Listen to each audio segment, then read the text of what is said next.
control. But the future can't be drawn, it's not like it's written a scroll.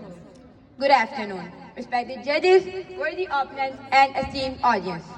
Today, I stand before you to argue against the notion that we, as individuals, have the absolute power to change our destiny. While self-determination and hard work are valuable, the idea that we can shape our entire fate ignores the undeniable influence of external forces, social constraints, and pro-chances.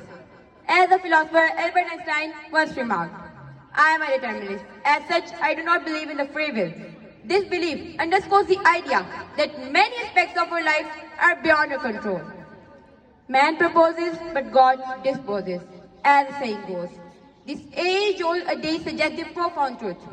While humans may have dreams and aspirations, but destiny often follows its own mysterious path, the one which we can influence, but never fully control.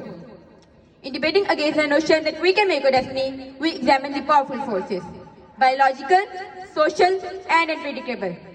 The ones which ultimately limit our ability to shape our lives entirely. Firstly, let's consider the role of circumstances in shaping our lives.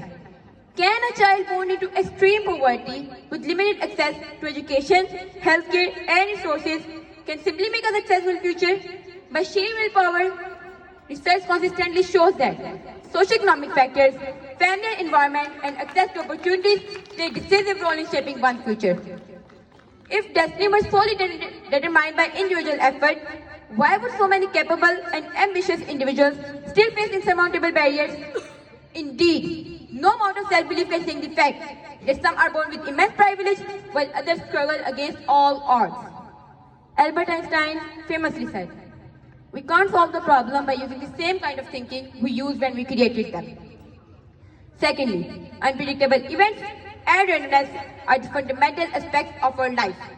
From natural disasters to unexpected accidents, life is filled with incidents that derail our plan and force us down paths we never anticipated. If we could truly make our destiny, there would be no tragedy or misfortune. Everyone would achieve their dream effortlessly. Yet, as we all know, this is far from reality. Shakespeare once said, "It is not in the stars to hold a destiny, but in ourselves." But reality often proves otherwise. The stars may not decide our fate, but the structure of society, access to resources, and unforeseen events exert a profound influence over it. In the end, the belief that we can make our destiny is a comforting one. But reality shows that life is a delicate interplay of influences beyond our control. External circumstances, biological constraints, psychological influence, and even life's unpredictability challenge the notion of absolute autonomy over our fate. As John Lennon once said, "Life is what happens when you are busy making other plans." In the end, we must acknowledge that destiny is not solely ours to determine. It is a blend of chances, choices, and circumstances. Thank you.